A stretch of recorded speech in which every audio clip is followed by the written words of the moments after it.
আজকে ৯৯তম জুমা, সিরাত পর্ব ৪৮।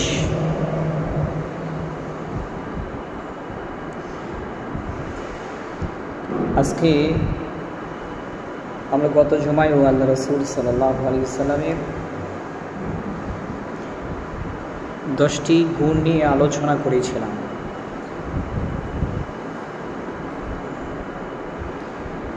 দশটি গুণের মধ্যে কয়েকটি গুণ নিয়ে আলোচনা সম্পূর্ণ হয়েছে।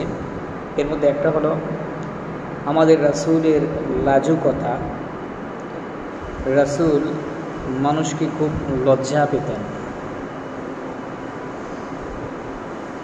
2 নম্বর, রাসূল ছিলেন চির সত্যবাদী। রাসূলের পবিত্র জবান দিয়ে জীবনে কখনো তিনি মিথ্যা বলেন নাই, যে কারণে তার জবানটা মহান আল্লাহর কাছে অত্যন্ত পবিত্র ছিল। আমরা এত দোয়া করি, এরপরে আমাদের দোয়া কবুল হয় না।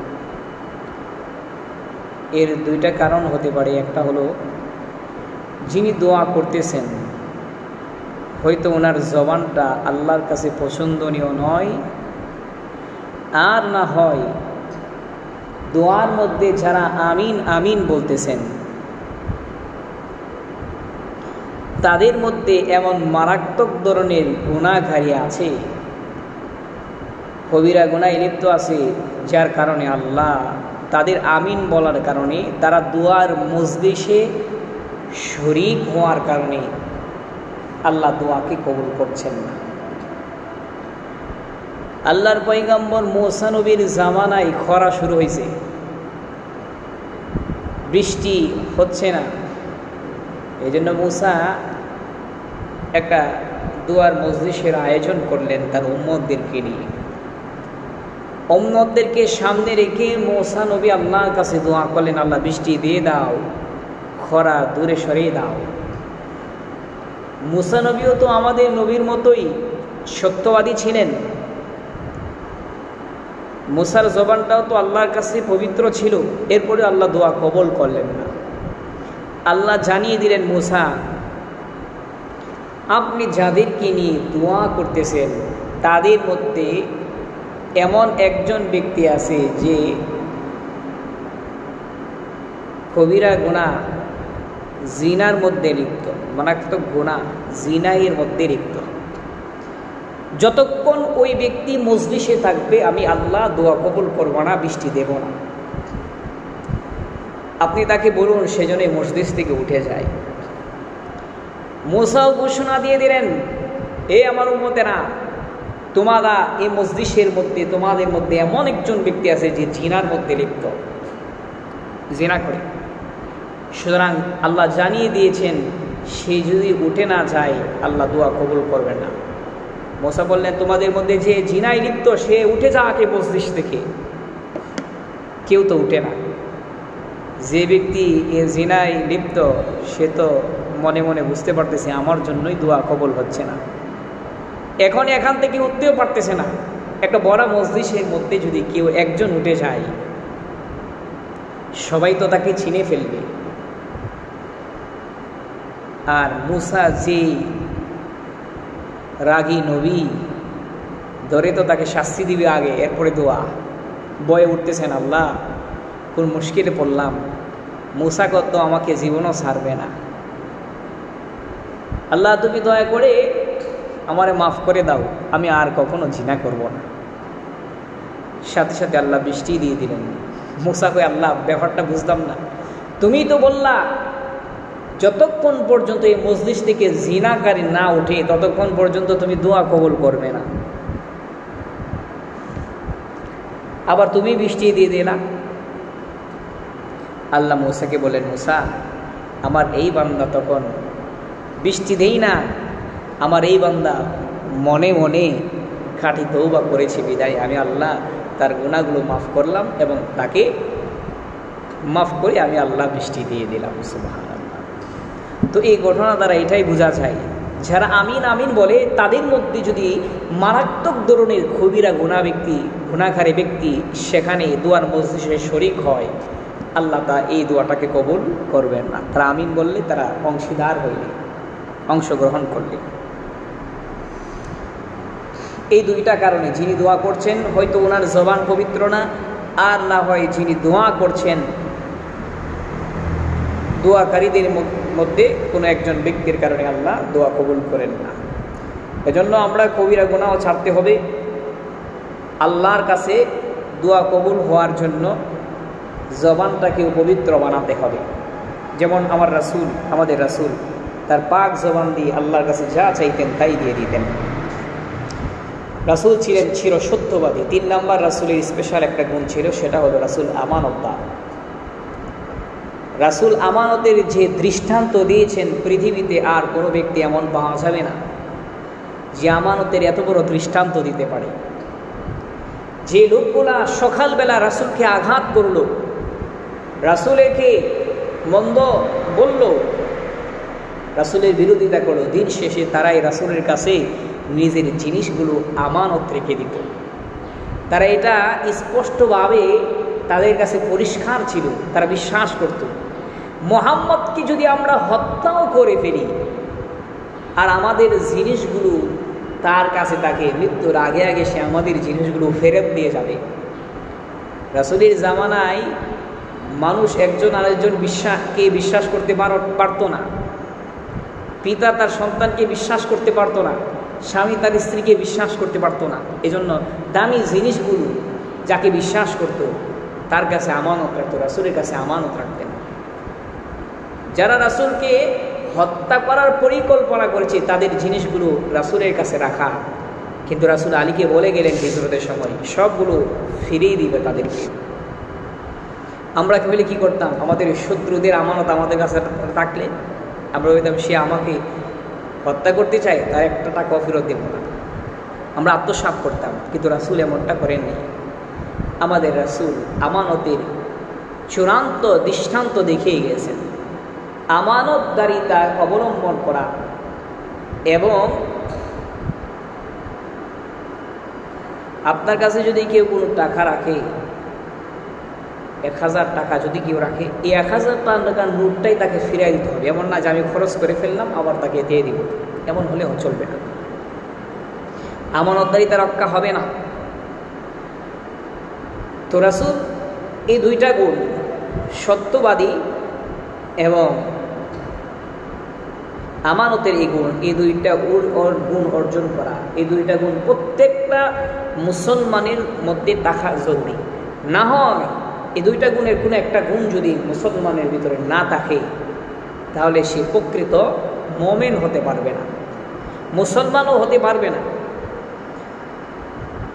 কারণ রাসূল বলেছেন আয়াতুল মুনাফিকি সালাসু, 3টা। মুনাফিকের আলামত কয়টা? 3টা। এর মধ্যে 1 নাম্বার হলো ইদা হাদ্দাসা কাযাবা, সে কথা বললে মিথ্যা কথা বলে। সে যদি মিথ্যা কথা বলে, মিথ্যার গুণ যার মধ্যে থাকবে সে মুনাফিক, তাকে মুসলমান বলা যাবে না। ওয়াইজা তুমিনা খানা, আমানত রাখলে খেয়ানত করে। সুতরাং আমানতদারের গুণ যদি কারো ভিতরে না থাকে তাহলে সেও মুনাফিক। ইদা ওয়াদা খা আখলাফা, ওয়াদা করলে ভঙ্গ করে, সেও মুনাফিক। এই 3টা গুণের যে কোনো গুণ যদি থাকে তাহলে মুনাফিক, আমরা মুসলমান হতে পারবো না। তো এই জন্য মুসলমান হতে হলে এই 3টা গুণ আমরা অর্জন করব। আমানতদারির গুণ, চিরসত্যবাদী হওয়া, এবং আমরা ওয়াদা কারো কাছে ওয়াদা করলে সে ওয়াদা রক্ষা করা। ওয়াদা রক্ষার ক্ষেত্রে আমরা বড় বেখবর। মানুষের কাছে ঋণ আনলে দেখা যায় ঋণ আনলাম এত টাকা, এরপরে আর কেউ ঋণ পরিশোধ করার কোনো খবর রাখে না। আপনি যখন ঋণ আনবেন তখনই বলে দিবেন যে এত তারিখে আমি টাকাটা দিয়ে দিব। ওয়াদা খেলাফ করি আমরা অনেক বেশি, যে কারণে সুদের ওয়াদা খেলাফ করার কারণে মানুষ টাকা থাকলেও হাওলাত দিতে চাই না, করদে হাসানা দিতে চাই না মানুষ। কারণ যদি হাওলার টাকা নেই তাহলে তো আর টাকা মনে করি যে এটা দেওয়ার আর প্রয়োজন নাই। অনেক মানুষ এমন করে, দোকান থেকে বাকি খায়, বললো যে আমি এত তারিখে টাকাটা দিয়ে দিব, এরপরে আর 1 মাসের ভিতরে তাকে এলাকার মধ্যেই খুঁজে পাওয়া যায় না। এমনভাবে যদি কেউ ওয়াদা খেলাফ করে তাহলেও সে মুনাফিক মনে করবেন। ওয়াদা খেলাফ করা যাবে না। ওয়াদা খেলাফ করলে তাকে মুসলমানও বলা যাবে না। সুতরাং মুনাফিকের এই 3টা বদগুণ থেকে দূরে থাকবো। এই 3টার পরিবর্তে আমরা 3টা ভালো গুণ অর্জন করব। আমাদের রাসূল সাল্লাল্লাহু আলাইহি সাল্লামের 4 নাম্বার যে গুণটা ছিল, রাসূল ছিলেন অত্যন্ত নমনীয়। আমাদের রাসূল নমনীয় ছিলেন। রাসূল যখন কোনো কথা বলতেন, কোনো ব্যক্তি কোনোদিন রাসূলের জবান, রাসূল এমন শব্দ চয়ন করতেন, এমন শব্দ ব্যবহার করতেন যে শব্দ দিয়ে কখনোই কোনো মানুষ কষ্ট পাইত না। শত্রুদেরকেও কথা বললে কথার দ্বারা কাউকে আঘাত করতেন না। তার কথার মধ্যেও নমনীয়তা ছিল।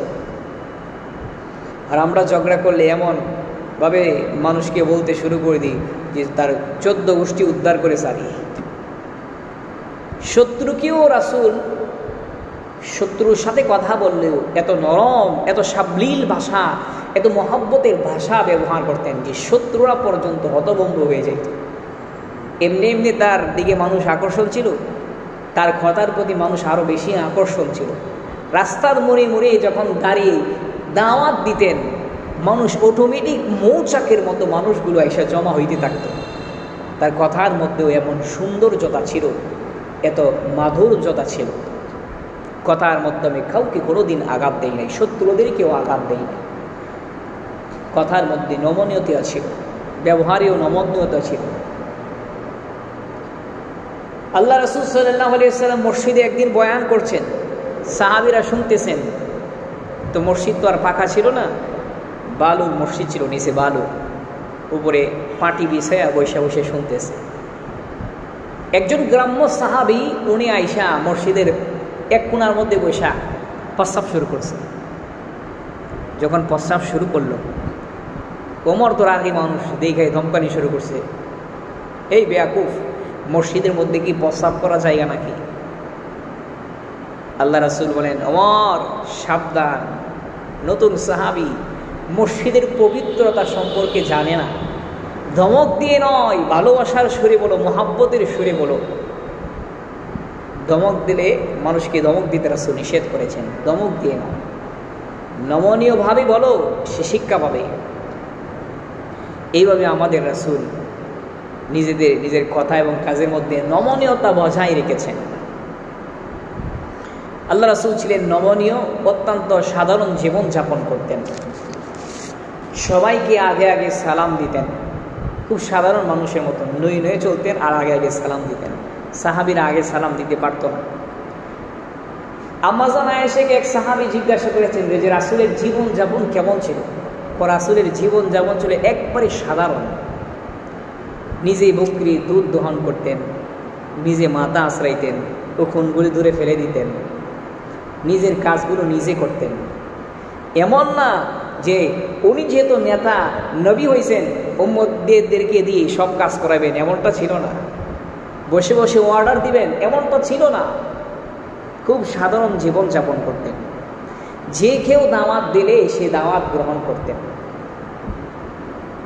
সাধারণ মানুষ হোক আর কোটিপতি সাহাবী হোক না কেন, দাওয়াত দিলে সবার বাড়িতে যাইতেন, সবার সাথে সমান ব্যবহার করতেন। এমন না যে একজন সে শিল্পপতি সাহাবী, এজন্য তাকে খুব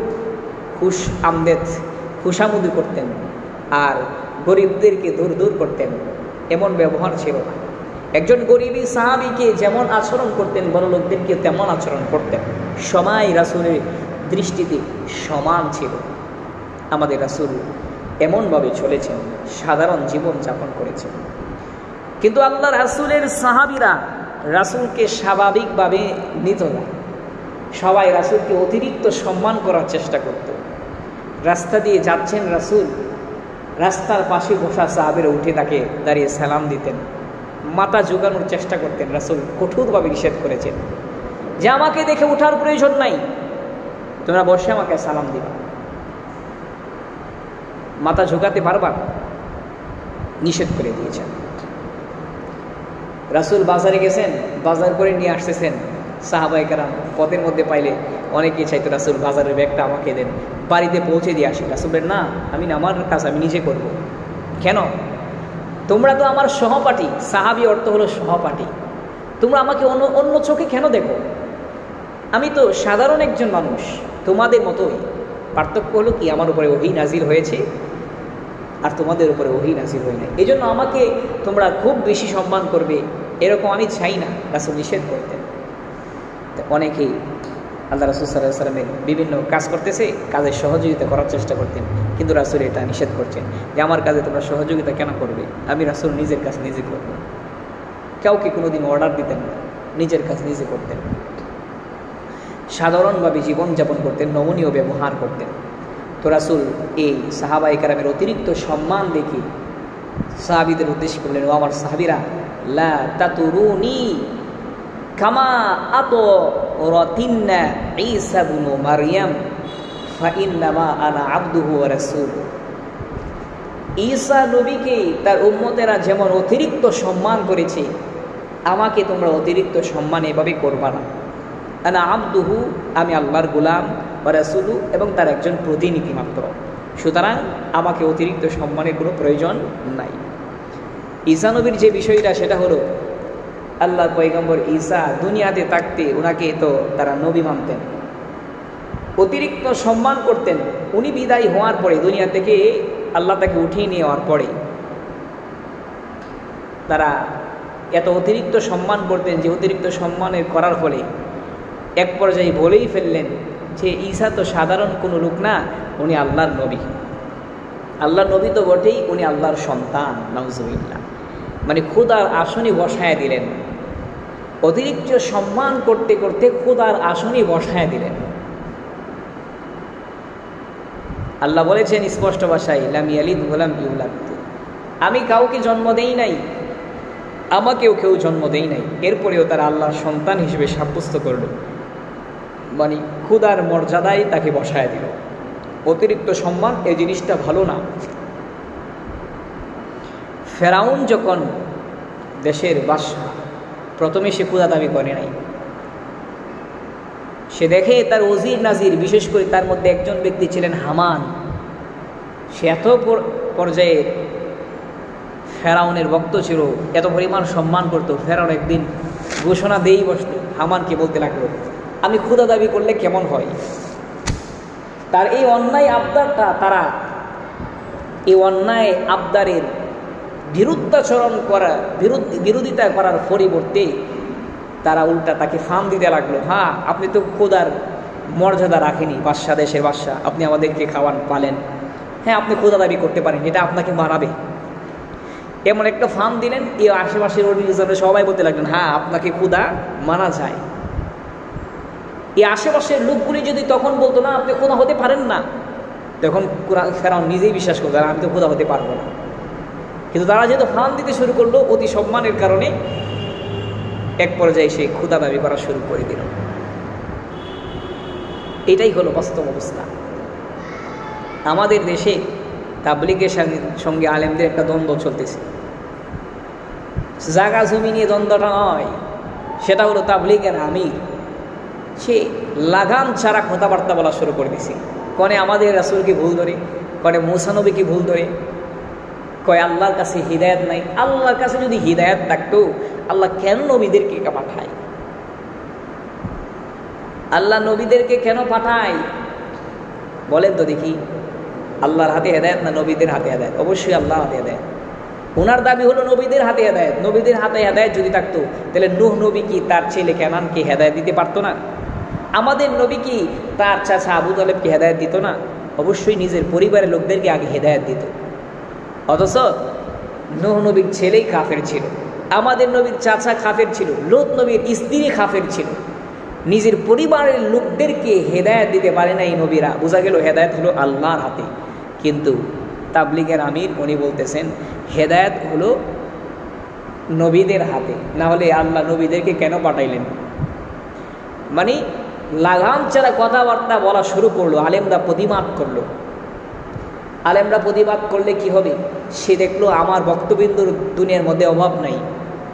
বাংলাদেশে কিছু আছে, অন্য অন্য কিছু দেশে আছে, বাংলাদেশে খুব বেশি তার বক্তবিন্দু। এমনভাবে তাকে অতিভক্তি করা শুরু করলো যে উনি যা বলে সেটাই সঠিক, উনি যেটা ব্যাটিক বলবে সেটাই ব্যাটিক। এমনভাবে যখন কিছু অতিরিক্ত সম্মান দেখাইতে শুরু করলো, এই ব্যক্তিও লাগাম ছাড়া কথাবার্তা বলা শুরু করে দিল। এখন আর এই কথাগুলো থেকে ফিরে আসে না, কারণ দেখছে সে অন্যায় কথাবার্তা বললেও তাকে সাপোর্ট করার লোক অভাব নেই, যেই কারণে সে অন্যায় কথাবার্তা বলেই যাচ্ছে।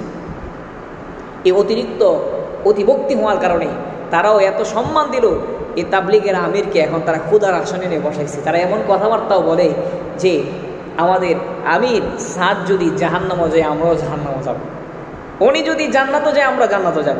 এবার চিন্তা করেন একজন ব্যক্তির উপরে তার কত নির্ভরশীল হয়েছে। রাসূল এই জন্য কঠোরভাবে নিষেধ করেছেন। আপনি একজন আলেমকে মানেন, একজন পীরকে মানেন, ভালো কথা, কিন্তু এই পীর আলেমকে ততক্ষণ আপনি মানবেন যতক্ষণ সে কোরআন হাদিস মোতাবেক চলবে। যদি সে কোরআন হাদিস থেকে বের হয়ে যায়, এমন ব্যক্তিকে মানার কোনো প্রয়োজন নাই, সে তো গুমরা হয়ে গেছে। আপনি তাকে মানবেন কেন? তাকে মানলে তো আপনিও আপনার জীবনকে ধ্বংস করে ফেললেন। খোদার আসনে বসানো যাবে না অতিরিক্ত সম্মান করে। খাজা মঈনুদ্দিন চিশতি উনার শানে এক কবিতা লেখছে যে আল্লাহর দন নবীকে দিয়ে নবী গেল গায়েব হয়ে, আর নবীর দন খাজা পায়া বইসে গিয়ে আজমিরে কেউ ফিরে না কালিয়াতে খাজারে তোর দরবারে। এই কথাটা তো সম্পূর্ণ শিরিক। তারা এই খাজাকে এত মহব্বত করত, খাজা মঈনুদ্দিন চিশতি তো আল্লাহর ওলি ছিলেন, ওনাকে এত মহব্বত করত, মহব্বত করতে করতে তাকেও খোদার আসনে বসায় দিছে। আরেকদল লোক তো আমরা চিনি যারা নিজেদেরকে সুন্নি দাবি করে, এরা সারাদিন দেখবে আল্লাহর নামে কোনো কথা নাই, সারাদিন নবী নবী জপতে জপতে শেষ। নবী মুর পরশমণি, নবীন মুর সোনার গণি, নবী নম জপে যেজন সেই তো দুজাহানের ধনী। এটাও তো শিরিক। আল্লাহর নামে তো কোনোদিন গজল বানাইল না, নবীর নাম জপার জন্য বলতেছে। নামাজ পড়ার কাছে যায় না, শুধু নবী নবী জপতেছে, মানে অতি ভক্তি কিন্তু সুরের লক্ষণ। অতি ভক্তি দেখাইতেছে নবীর নামে, মানে এমন বুঝাইতে চাই নবী সব কিছু। আল্লাহকে নিয়ে তারা কোনো কথাবার্তা বলে না, তাদের ওয়াজ মাহফিলগুলো শুধু নবীকে নিয়ে। এই জন্য নবীজি এটা নিষেধ করেছেন, আমাদের রাসূল এটা নিষেধ করেছেন, তোমরা এমন অতিরিক্ত সম্মান আমাকে দেখাবা না। কিন্তু এরা অতিরিক্ত সম্মান দেখায়। রাসূল নিষেধ করেছেন আমাকে দেখে তোমরা দাঁড়াবা না, জীবিত অবস্থায় মিশকাত শরীফের হাদিস, কিন্তু এরা এখনও রাসূল আসবে মাহফিলে, এই জন্য তারা সম্মান দেখাই দিয়ে দাঁড়ায়া ইয়া নবী সালাম আলাইকুম বলে। এই সমস্ত কথাগুলি তাদের চোখে পড়ে না। অতিরিক্ত সম্মান এই জিনিসটা ভালো না, রাসূল কঠোরভাবে নিষেধ করেছেন। কারণ যাকে অতিরিক্ত সম্মান করা হবে এই ব্যক্তি এমন বেফাস কথাবার্তা বলবে যে শিরিক এর অংশ হয়ে যাবে, তাকে খোদার আসনে বসায় দিবা তোমরা। এই হলো আমাদের কয়েকটা দৃষ্টান্ত দিলাম। রাসূল এই জন্য কঠোরভাবে নিষেধ করেছেন, তোমরা অতিরিক্ত সম্মান কাউকে করতে চাও না, সবাইকে সমানভাবে দেখবা। আচ্ছা, আমাদের 4 নাম্বার গুণ হলো, আমাদের রাসূলের 4 নাম্বার স্পেশাল গুণ ছিল, 5 নাম্বার গুণ ছিল, রাসূল ছিলেন ন্যায় পরায়ণ বিচারক। আমাদের রাসূল যখন বিচার করতেন ইনসাফের সাথে বিচার করতেন, সবার জন্য সমান বিচার করতেন ইনসাফের সাথে। এমন নয় যে নিজের বংশ নিজের পরিবারের লোকদেরকে একরকম বিচার করেছেন, অন্য বংশের লোকদেরকে তো অন্যরকম বিচার করেছেন। কোরআন দিয়ে বিচার করতেন, কোরআনে যে শাস্তি ছিল সেই শাস্তিগুলো রাসূল বিচার করতেন। তো আমরা রাসূলের একটা বিচারের কথা শুনি, যেটা বুখারী শরীফের 3475 নম্বর হাদিসে বর্ণনা করেছেন। আম্মাজান আয়েশা সিদ্দিকা রাদিয়াল্লাহু তাআলা আনহা থেকে বর্ণিত, আয়েশা সিদ্দিকা রাদিয়াল্লাহু তাআলা আনহা বলেন,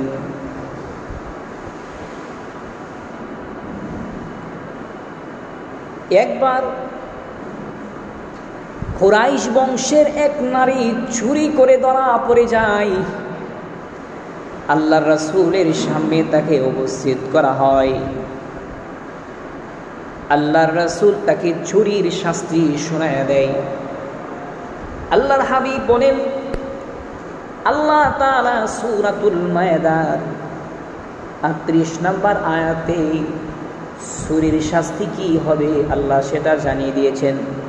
ওয়াসারিকু ওয়াসারিকাতু ফাকতুউ আইদিয়াহুমা জাযাআন বিমা কাসাবা নাকালাম মিনাল্লাহ ওয়াল্লাহু আজিজুন হাকীম।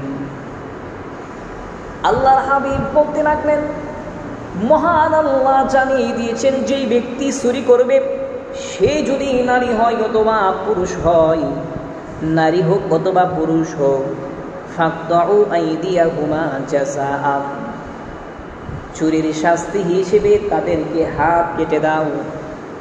নাকালাম মিনাল্লাহ, এটাই হলো মহান আল্লাহর সংবিধান।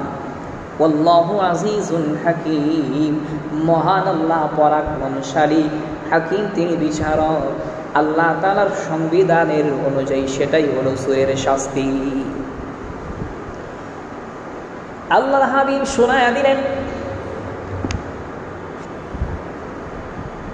মক্কা এবং মদিনার মধ্যে সবচাইতে দামি বংশ ছিল কুরাইশ বংশ। কুরাইশ বংশের লোকেরা চিন্তা করে আজকে যার চুরির শাস্তি প্রদান করা হবে, যার হাত কাটা হবে, সে তো কুরাইশ বংশের নারী। এখন যদি তার হাত কাটা হয়, চতুর্দিক দিয়ে সংবাদ পৌঁছায় যাবে, সংবাদ ছড়িয়ে যাবে যে কুরাইশ বংশের নারী চুরির অপরাধে তার হাত কাটা হয়েছে। এতে করে কুরাইশ বংশের মান সম্মান কিছুই থাকবে না। এই জন্য কুরাইশ বংশের সম্ভ্রান্ত ব্যক্তিরা তারা আল্লাহর রাসূলের কাছে সুপারিশ করার জন্য সিদ্ধান্ত নেয়, কিন্তু কেউ সাহস পায় না রাসূলের কাছে গিয়ে ওই নারীর নামে সুপারিশ করবে। আল্লাহর রাসূলের পালক পুত্র যায়েদ রাদিয়াল্লাহু তাআলা আনহুর একটা ছেলে ছিল, নাম তার উসামা। আল্লাহর হাবিব তার নাতি উসামাকে অত্যন্ত মহব্বত করতেন। এই জন্য কুরাইশ বংশের লোকেরা উসামার কাছে গিয়ে বলেন, ও উসামা, এখন যে নারীর হাত কাটা হবে সেই নারী তো নবীর বংশের, কুরাইশ বংশের, সুতরাং তার শাস্তি প্রদান করা হলে তো মান সম্মান থাকবে না। তুমি যাও আল্লাহর রাসূলের কাছে কানে কানে গিয়ে বলো আল্লাহ রাসূল যেন তোকে মাফ করে দিয়ে তুমি তার নামে সুপারিশ করো। ছোট্ট উসামা বুঝতে পারে নাই। আল্লাহ রাসূলের কোলে উঠলেন, কানে কানে রাসূলকে বলতে লাগলেন, ও রাসূল, ও দাদাজি, আপনি যে নারীর শাস্তি এখন প্রদান করবেন, যে নারীর হাত কাটবেন, এই নারী তো কুরাইশ বংশের। যদি তাকে আপনি চুরির শাস্তি হিসেবে তার হাত কেটে দেন, তাহলে তো কুরাইশ বংশের মান সম্মান কিছুই থাকে না। এজন্য আমি সুপারিশ করছি আপনি তাকে মাফ করে দিন।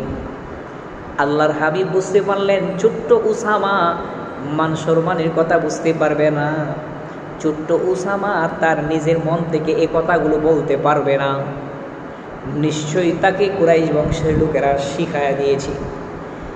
এই জন্য আল্লাহর রাসূল দাঁড়িয়ে গেলেন, রাগান্বিত অবস্থায় আল্লাহর হাবিব সাহাবীদেরকে উদ্দেশ্য করে এবং কুরাইশ বংশের লোকদেরকে উদ্দেশ্য করে বলতে লাগলেন, মহান আল্লাহ ইতিপূর্বে এক জাতিকে এই কারণে ধ্বংস করেছেন, ওই জাতির লোকেরা তাদের মধ্যে উচ্চ বংশের লোকেরা অপরাধ করলে তাদেরকে শাস্তি দিত না, নিচু বংশের লোকেরা অপরাধ করলে তাদেরকে শাস্তি প্রদান করত। এই বৈষম্যতার কারণে মহান আল্লাহ তাদেরকে ধ্বংস করে দিয়েছেন। তোমরা কি চাও আমি ও রাসূল তাদের এই ধ্বংসাত্মক লোকদের খাতারে অন্তর্ভুক্ত হই?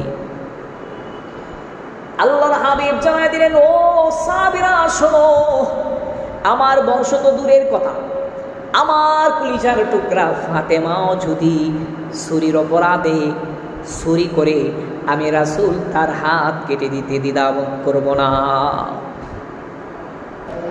রাসূল জানিয়ে দিলেন, আমার কাছে কোনো বৈষম্যতা নাই, অপরাধ যে করবে সেই শাস্তি পাবে, অপরাধ সবার জন্য সমান শাস্তি, কম শাস্তি নাই। রাসূলকে দেখে দেখে সাহাবায়ে কেরাম শিক্ষা পেয়েছে, নিজের বংশের লোক, নিজের পরিবারের লোকেরাও যদি অপরাধ করে রাসূল এবং তার সাহাবীরা ছাড়ে নাই। রাসূলের পর আবু বকরের জামানার পরে ওমর যখন খলিফা প্রেসিডেন্ট, তো আরবদের তখনকার এক ঘটনা, ওমর রাদিয়াল্লাহু তাআলা আনহু রাসূলের জামানার মধ্যে নাবিস একটা প্রিয় খাদ্য ছিল আরবদের নিকটে। রাতের বেলায় খুরমাগুলোকে ভিজিয়ে রাখা হয়, আর সেই খুরমাগুলোকে সকালবেলা দুধের মধ্যে ভিজিয়ে রেখে সকালবেলা যদি খাই, এটা খুব সুস্বাদু খাবার। আরবরা এটা খুব পছন্দ করতেন, এই জন্য এটা রাতের বেলা ভিজিয়ে রাখে খাইতেন। তবে সকালে খেতে হবে। এটা যদি একদিন 2 দিন পরে খাই তাহলে এর মধ্যে মদের একটা ঘ্রাণ চলে আসে, নেশা আসে। তো ওমরের ছেলের নাম তার আবু শাহমা। সে রাতের বেলা ভিজায় রাখলো খোরমা, সকালে না খেয়ে পরের দিন সকালবেলায় সে এটা খাইল। তো খাওয়ার পরে যখন ওমরের সাথে কথাবার্তা বলতেছেন, ওমর তার মুখ থেকে এই হালকা মদের একটা ঘ্রাণ পাইলেন। সঙ্গে সঙ্গে ওমর রাদিয়াল্লাহু তাআলা আনহু তার ছেলে আবু শাহমাকে কলারের মধ্যে ধরে মসজিদে নববীর ফিলারের সঙ্গে মসজিদে নববীতে নিয়ে যায়, মসজিদে নববীর ফিলারের মধ্যে বেঁধে রাখে। জোহরের নামাজের সময় সাহাবায়ে কেরাম যখন নামাজ আদায় করার জন্য মসজিদে প্রবেশ করে, সবাই তাকায় দেখে মসজিদে নববীর সাথে প্রেসিডেন্টের ছেলে আবু শাহমাকে কে যেন বেঁধে রেখেছে। নামাজের শেষে হযরতে ওমর রাদিয়াল্লাহু তাআলা আনহু সাহাবীদেরকে বলতে ঘোষণা দিলেন, ও আল্লাহর হাবিবের সাহাবীরা, নামাজের পরে তোমরা বসমা, বাকি নামাজের পরে তোমরা বসমা। আমার ছেলে আবু শাহমা মদ পান করেছে, তার বিচার হবে। আল্লাহর হাবিব এবং সাহাবায়ে কেরাম তারা মসজিদের মধ্যে তাদের আদালত ছিল, তারা সেখানে বিচার কাজ করত। কোরআন দিয়ে তারা বিচার করত, যে অপরাধ করত, অপরাধ প্রমাণিত হইলে তাদেরকে সবার সামনে বিচার করত, সবার সামনেই বিচার সম্পূর্ণ করত। বাকি নামাজের পরে যখন সাহাবায়ে কেরাম বসলেন, সাহাবায়ে কেরামের মধ্যে খানা কুশা শুরু হয়ে যায়। কিছু সাহাবী বলতে লাগলেন, প্রেসিডেন্টের ছেলে অপরাধ করছে, মদ পান করছে, মদ পান করার শাস্তি তো 80টা বেত্রাঘাত করা। মোর মনে হয় 80টা বেত্রাঘাত করবে না, 1-2টা তাপ্পর দিয়ে ছেড়ে দিবে। আর কিছু মানুষ বলতে শুরু করলেন, মনে হয় ওমর তার ছেলেকে 80টা বেত্রাঘাত না করে 20টা বেত্রাঘাত করতে পারে। আর কিছু মানুষ বলতে লাগলেন, না না, ওমর তো কঠিন মানুষ, অবশ্যই তার ছেলে হলেও ছাড় পাবে না। এরপর নামাজ শেষ করার পরে ওমর রাদিয়াল্লাহু তাআলা আনহু যখন খলিফার চেয়ারে বসলেন, বসে জল্লাদকে বলতে লাগলেন, জল্লাদ তোমার বেত নিয়ে আসো। বেত নিয়ে আসার পরে বলতে লাগলেন, আমার ছেলে যেহেতু মদ পান করেছে, তাকে সবার সামনে 80টা বেত্রাঘাত করো। জল্লাদ তখন বেত্রাঘাত শুরু করলেন, 1টা 2টা 3টা বেত্রাঘাত করলেন। ওমরের পছন্দ হয় নাই। ওমর তখন জল্লাদের কাছে গিয়ে জল্লাদকে ধাক্কা দিয়ে দূরে সরায় দিলেন। জল্লাদের থেকে নিজের ব্যাটটাকে নিজের হাতে নিলেন, আর জল্লাদকে বলতে লাগলেন, আমার ছেলে প্রেসিডেন্টের ছেলে হওয়ার কারণে তুমি তাকে আস্তে আস্তে বেত্রাঘাত করেছো, তুমি 3টা বেত্রাঘাত করেছো, 3টা মিলে আমার কাছে 1টা হয়েছে। এবার ওমর নিজের হাতে 2 নাম্বার থেকে শুরু করলেন। ওমর রাদিয়াল্লাহু তাআলা আনহু নিজের শরীরের সমস্ত শক্তি দিয়ে তার ছেলে আবু শাহমাকে বেত্রাঘাত করতে লাগলেন। আবু শাহমার শরীরে যেখানে বেতের আঘাত লাগে, সঙ্গে সঙ্গে সেখানে রক্ত জমাট হয়ে যায়। 30টা বেত্রাঘাত করার পরে আবু শাহমা তার পিতার কাছে হাত জোড় করলেন, বাবা আর জীবনে মদ পান করবো না, তওবা করলাম। কিন্তু ওমর রাদিয়াল্লাহু তাআলা আনহু তার ছেলের কথা কোনো কর্ণপাত করলো না, বেত্রাঘাত করতেই ছিল। 40টা বেত্রাঘাত করার পরে আবু শাহমা মাটির দিতে লুটে পরে বেহুশ হয়ে যায়। আবু শাহমার মা ওমরের স্ত্রী আসলেন, ওমরের হাত পায়ে ধরলেন, খলিফা হিসেবে, স্বামী হিসেবে নয়, আমার সন্তানের মা হিসেবে আমি আপনার কাছে ক্ষমা চাই। 40টা বেত্রাঘাত করেছেন, আর বাকি 40টার জন্য প্রত্যেকটা বেতের বিনিময়ে আমি আমার ছেলের জন্য 1-1টা উট সদকা করে দিব, এরপরে আমার ছেলেকে মাফ করে দিন। ওমর রাদিয়াল্লাহু তাআলা তার স্ত্রীকে দূরে সরায় দিলেন, স্ত্রীর কোনো কথা কর্ণপাত করলেন না, আর বলতে লাগলেন, আল্লাহর আইন হলো মদ পান করলে 80টা বেত্রাঘাত করা, সুতরাং আমি আবু শাহমাকে 80টা বেত্রাঘাত করব। পৃথিবীর কোনো ব্যক্তি আমার থেকে আবু শাহমাকে ছাড়াইতে পারবে না। ওমর রাদিয়াল্লাহু তাআলা বেহুশ অবস্থায়, তার ছেলে বেহুশ হয়ে গেছে, এরপরেও বেত্রাঘাত করতেই লাগলেন। 50টা বেত্রাঘাত করার পরে মানুষ তাকে থামায় দিলেন আর বলতে লাগলেন, ওমর তাকায় দেখো তোমার ছেলে শেষ নিঃশ্বাস ত্যাগ করেছে। ওমর রাদিয়াল্লাহু তাআলা গণরাখান্বিত অবস্থায় ছিলেন। আমার ছেলেকে পূর্ণ শাস্তি আমি দিতে পারলাম না, আল্লাহর কাছে কি জবাব দিব? 80টা বেত্রাঘাত করার কথা, 50টা বেত্রাঘাত করলাম, মারা গেল, এখন কি করব? রাগান্বিত অবস্থায় ওমর বললেন তার কাফন দাফনের ব্যবস্থা করো। নিজে ইমামতি করলেন, দাফন করলেন। এরপরে খবরের উপরে 51 নাম্বার থেকে শুরু করলেন, আরো 30টা বেদ খবরের মধ্যে খবরের উপরে দিলেন। এরপরে আল্লাহর কাছে তাকায় বলেন, আল্লাহ আমার ছেলে হওয়ার কারণে আমি কিন্তু কোনো বৈষম্য করি নাই, তাকে শাস্তি কম দেই নাই। মৃত্যুবরণ করার কারণে বাকি বেত্রাঘাত করতে পারলাম না, এই জন্য বাকি 30টা তার খবরের উপরে আঘাত করলাম। এরপরেও আল্লাহ তুমি জালেম বিচারকদের কাতারে আমাকে দাঁড় করিও না। কেমন ছিলেন? কঠিন, বৈষম্য ছিল না তাদের মধ্যে, নিজের ছেলে হইলেও একসাথে। আর আমরা দেখি নিজের যেই দলেরাই ক্ষমতা থাকুক না কেন, দলের লোকেরা কঠিন অপরাধ করলেও শাস্তি দেয় না, পিছনের দরজা দিয়ে তাদেরকে বের করে দেয়। আর অন্য মানুষ হইলে, বিরোধী দল হইলে তো কোনো কথাই নাই, কঠিন ডবল শাস্তি। রাজাকার না হলেও রাজাকার বলে জেলও করে রাখবে, এমন আইন সবার বেলায় সবাই একই রকম। কিন্তু আমাদের রাসূলের মধ্যে, সাহাবীদের মধ্যে কোনো বৈষম্য ছিল না, সবাই সমানভাবে শাস্তি ভোগ করেছেন যারা অপরাধ করেছেন। আমাদের রাসূল ছিলেন নেই পরায়ণ বিচারক, ইনসাফওয়ালা বিচারক। আমরা রাসূলের গুণগুলো আলোচনা করছিলাম। 1 নম্বর রাসূল ছিলেন লাজুক, 2 নম্বর রাসূল ছিলেন চিরসত্যবাদী, 3 নম্বর আমাদের রাসূল ছিলেন আমানতদার, রাসূল ছিলেন নমনীয়, বিনয়ী। আল্লাহ রাসূল সাল্লাল্লাহু আলাইহি ওয়াসাল্লাম 5 নম্বর গুণ ছিলেন, রাসূল ছিলেন ইনসাফওয়ালা। এই 5টা গুণের কথা আলোচনা করলাম, আরও 5টা গুণের কথা আমরা আগামী জুমাতে আলোচনা করব। যে কথাগুলো বললাম, আল্লাহ আমাদের সকলকে আমল করা তৌফিক দান করুক।